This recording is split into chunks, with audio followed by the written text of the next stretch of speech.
आज चाहिँ म एउटा भिडियो बनाउँदैछु। यो चाहिँ नानीहरूको चुङ्गा हो, माछाको सेपमा छ अरू। यो चाहिँ नानी सानो हुँदाखेरि खेलाउनु किनेर थिएँ नि मैले। हिजो अस्तिदेखि फेरि पैसा हालिदिनु पर्यो भनेर पैसा हालेर राखिदिएको थिएँ। तिनीहरूको यताबाट उठेकोहरू कसले दिँदाखेरिको तिनीहरू पैसाहरू हालेर राखेको थिएँ।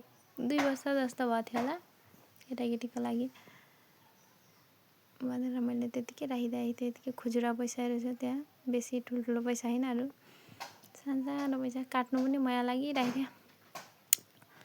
त्यही पनि काटौँ कि नकाटौँ भन्दा बेसी पुना भयो भने फेरि किटाले खाइदिन्छ होला भनेर म चाहिँ काट्छु होला भन्दै काट्दै थिएँ। अरू आज नानीको सुकुनियामा पैसा राख्नु पनि जानु पर्यो भनेर सोचेको थिएँ। अनि त्यहीँ राख्दाखेरि त्यहाँ राखेर उयो गर्दाखेरि त्यहीँ राखिदिनु पर्यो, सुकुनियामै सबै जति हुन्छ भनेर सोचेर मैले चाहिँ फुटाएर थिएँ। यति भइरहेछ यस्तो खुजुरा खुजुरी सबै 10 रुपियाँ 20 रुपियाँ 100 रुपियाँ 500 रुपियाँ पनि छ होला एउटा दुइटा। अरू चाहिँ सानसानै छ, 10 रुपियाँहरू बेसी छ। अनि चान्चुने पनि छ 1 रुपियाँ 2 रुपियाँहरू पनि। तिनीहरू चाहिँ यता उयो भएको बेसी साल त भएको थिएन, 2 साल जति भएको थियो होला। यो चाहिँ छोरी सानो हुँदाखेरि खेल्छु भनेर मैले बाटोमा हिँडिरहेको थिएँ। अनि त्यो कपाल साट्ने मान्छे आएर त त्यहाँ देखिरहेको थियो नि खेल्नुको लागि किनिदिएको थिएँ मैले। अनि त्यही पनि त्यतिखेर किनेको, हाल्नु चाहिँ हिजो अस्ति भर्खर हालेर राखेको थिएँ कि त्यही भएर अहिले चाहिँ अब त्यो सुकुनियामा के गर्नु। अब यो पैसाहरू चलाउनुभन्दा बरु कि सुकुनियामा पैसा राख्नु जान आँट्दै थिएँ, त्यसमै राखिदिनु पर्यो सबै कति हुन्छ भनेर। बेसी पूर्ण भयो भने पनि दिगदार हुन्छ नि त।